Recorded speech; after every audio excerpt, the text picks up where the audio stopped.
We're going Irish cheddar, and of course, beer. Yeah. You got it. I'm feeling really excited about this. We are making my pretzel ring with beer cheese, okay? Yes. Yeah. This is a recipe that you can make in advance, so just in case you're like Alex and have a day beer, you can, get it all under control. One, yes.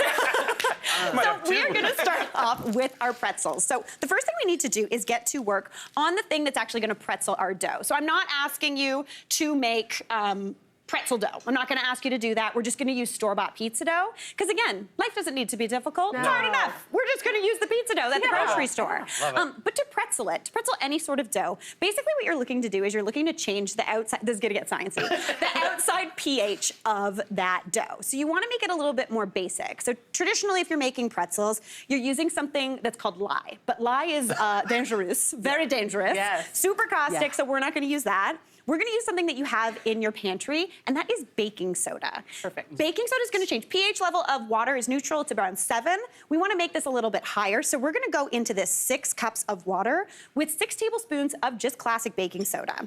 This is just gonna change that pH level. Now, this is the annoying thing. You do have to measure 6 cups of water. This is a thrill too. What a delight to watch that. Like the one time you have to measure water to boil it. 100%. Usually you're like, fill a pot, it's gonna be fine. This one you need a good amount because you need to measure out 1 cup of water per 1 tablespoon of that baking soda. Also, fun fact, if you're looking to clean your Dutch oven, this is the way to do it. Double duty. I'm not gonna lie, I've lost track. I think that was 6. Okay, we're gonna call it 6 today.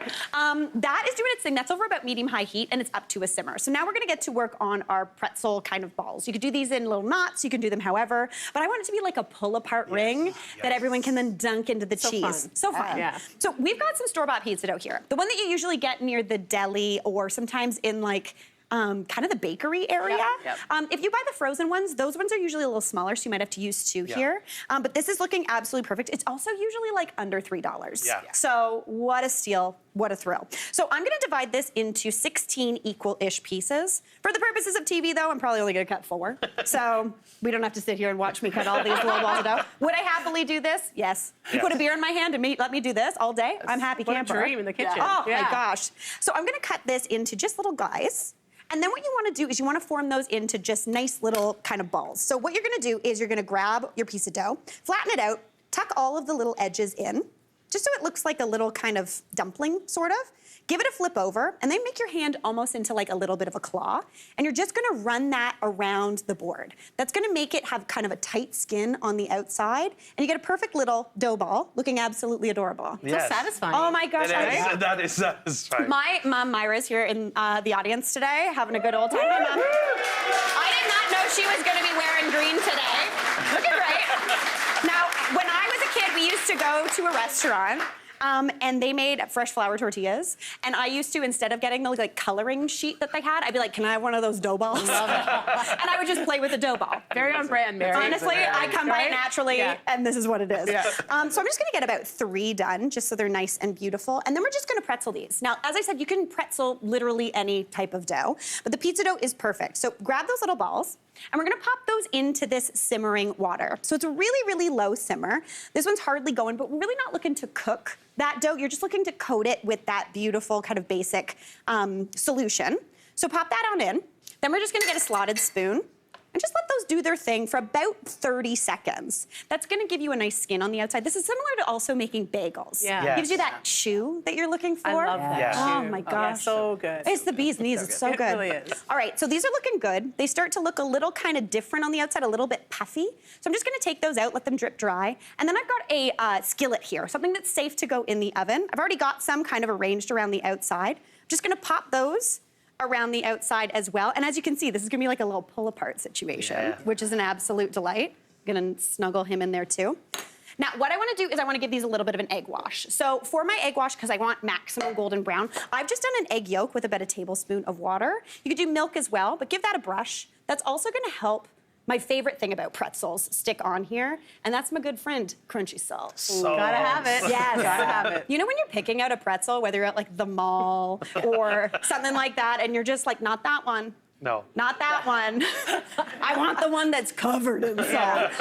That's how I like to do things. So we're gonna Studded pretzels. 100%. Not diamond studded. no salt salt studded. Yeah. Absolutely. Salt is the Yes, diamond of the Mary. kitchen, Right? right? Ooh, I Yeah, like we're going big. Alex Yeah. Page is here too, so we're going for it.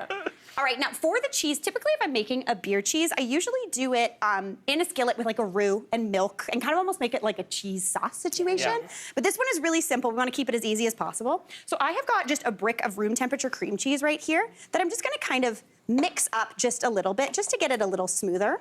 Now into there, we're going in with Alex Page's favorite condiment. Mayo. Mayo! That's gonna give us a little bit of like movability. Absolutely perfect. So we're going in with 3 tablespoons of mayo. Heaped tablespoons is what we're going for. So 1, 2, 3. You could also use a hand mixer. I think we need a little bit of Andrea Bucket's favorite condiment as well. Andrea Bucket? Mustard. Yes. I was gonna say, I feel like we could ask the audience and they also wouldn't know that that's your favorite. No recipe of Andrea Buckets without mustard, very No, you few. gotta have it. All right, in with that. I'm also gonna go in with some garlic. You do 1 or 2 cloves. I'm just gonna rasp it right on in.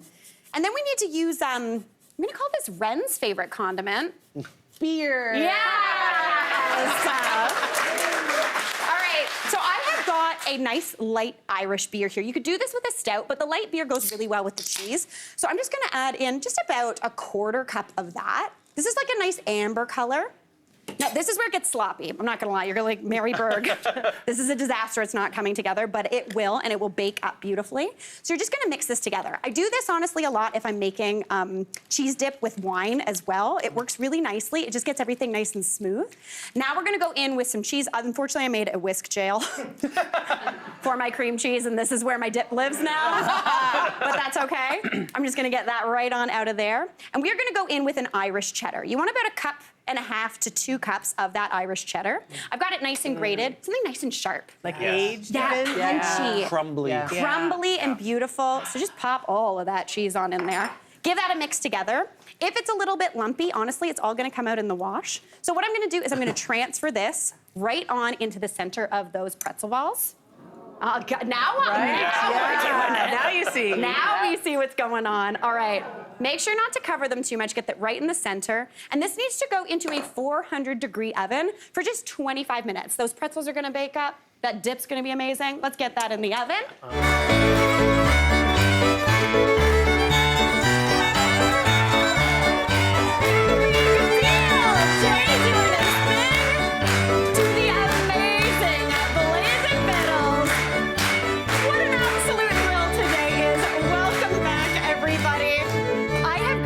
That was amazing. Jay, let's hear it for Jay, everybody.